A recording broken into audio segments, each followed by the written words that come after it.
Now let's look at the other side of the ball. Kyle Shanahan against the Eagles. You previewed it a few minutes ago. The Niners offense started out with 2 3-and-outs against the Seahawks. They were demoralized early, and Kyle Shanahan was going to trick plays in the second quarter. So what does he have to do to avoid all of that and get this offense back on track? You know, on first and second down, I would not drop back and throw the ball. I would not line up in the shotgun and throw the ball. I would go under center. I would use my play action passing game. I would be content to check down, throw some underneath routes. And I've got to go back to my best runs.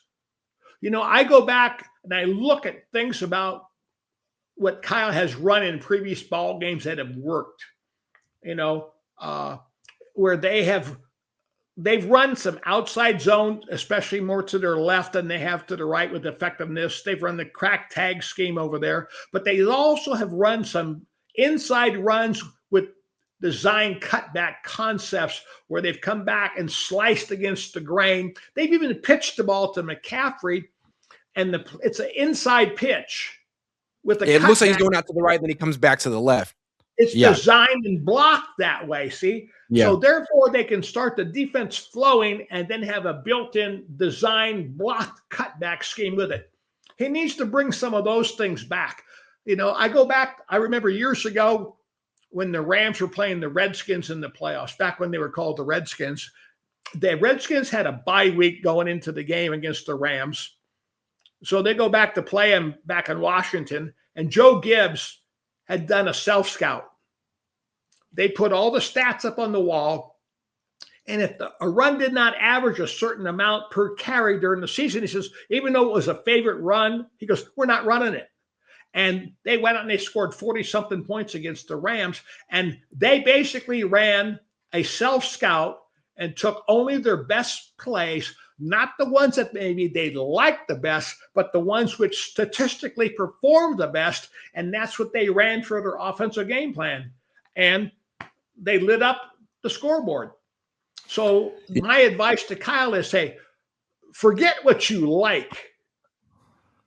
Run what has worked for you thus far and has been the most productive with the players, regardless of whether you like the player or not. Look at the efficiency and the capability of that play to gain yards.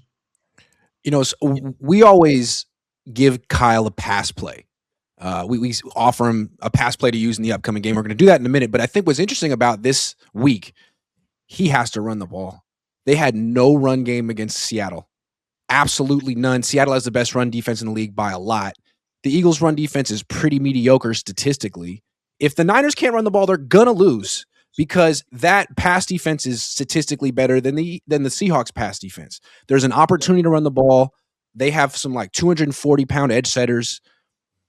If they can't run the ball, they're going to lose. They got to find a way. And I don't know. I don't know if they can, but it can't just be Christian McCaffrey 25 times. It's got to be a mixture of players. And then the Eagles do have that former Georgia kid, was named Jordan Davis, playing defensive tackle. Mm-hmm. That kid is a load in the middle. So yeah, they're going to have to be, you know, from the guard out to the tackle box on both sides of the formation. They're not going to be pounding it in the A gaps, that's for sure, because this kid eats up space. The guy's a massive young man. But yeah, they need to be able to make the run effective. Now, I tell you, I go back, I was looking at statistics the other day. McCaffrey back in 2023, on first and second down, averaged over 5.4 yards a carry and had 14 touchdowns on first and second down running the ball. This current season, on first and second down, he's averaging like 3.9 yards a carry and but I think he has 7 touchdowns on first and second down opportunities. So his productivity has dropped significantly, whether it's offensive line issues, his aging issues, or whatever. So the productivity that they've gotten from McCaffrey on first and second down is over 1.5 yards less than it was 2 years ago. That's scary. All right, well, let's help Kyle Shanahan now with a pass play. This is what we like to call the playbook breakdown segment. powered by Pass Reps, where we make you smarter about football every week. You can get Pass Reps yourself and actually practice calling plays before Sunday for only $1.99 a month.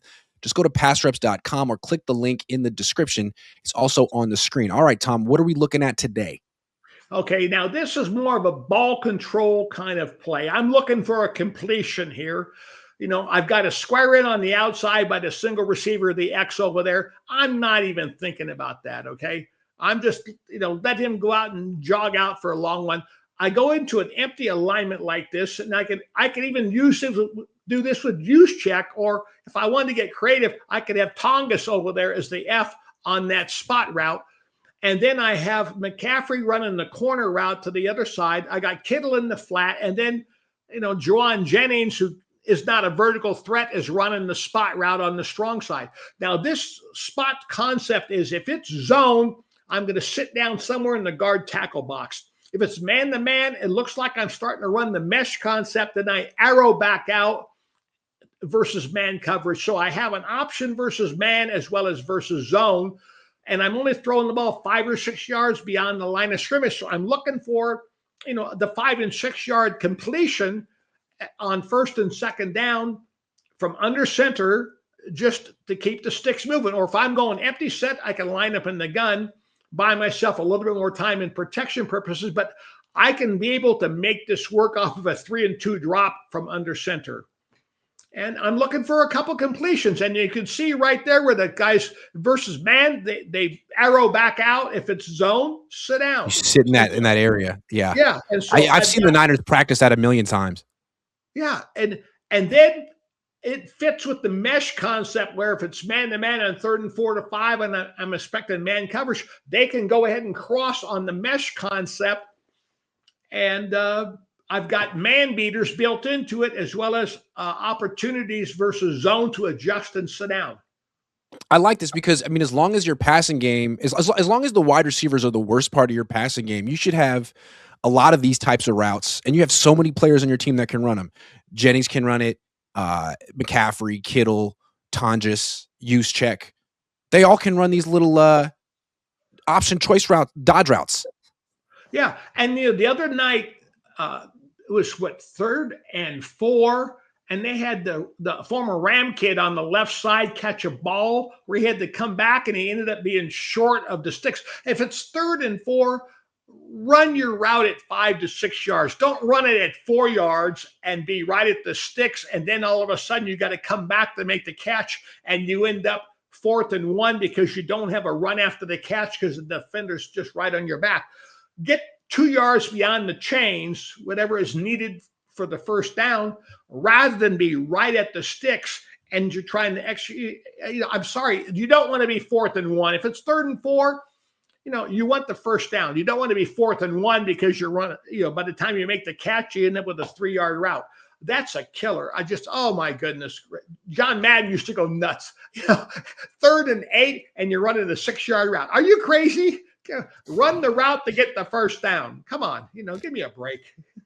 You just saw the breakdown. Now go test your own football IQ. Pass Reps updates weekly, $1.99 a month. The link's below. Don't just watch the game. Call it. Passreps.com. I think it's interesting. The theme of this week is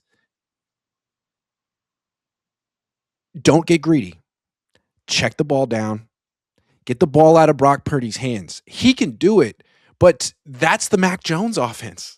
It's what Mac Jones was doing. And a big reason they went back to Brock Purdy, well, they paid him, but it was like, this offense isn't explosive enough. When Brock comes back, the vertical element will come back. And now it's like, no. Just play like Mac, we'll be fine. They don't have the vertical element. See, that's the problem. Kyle's calling plays for the vertical element. Brock is back there not having the time because he's got receivers waddling down the field like a couple of penguins. And, he's got no speed.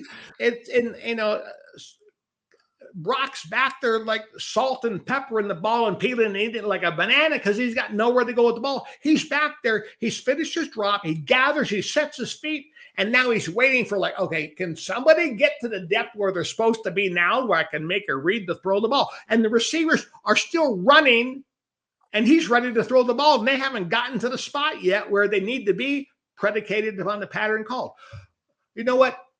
Play some small ball, get some completions, get some continuity, and allow the game to unfold for you rather than trying to dictate it with people who you do not have. Back to the axiom that Sid used to always talk about. You got to coach the guys you got, not the ones you wish you had. And right now, Kyle needs to understand he has to call an offensive game plan predicated upon the guys he has on the field at game time, not the guys that he wishes that he has in his little, you know, techno football game that he doesn't have them. You know, they're at the bus station, they're not on the field.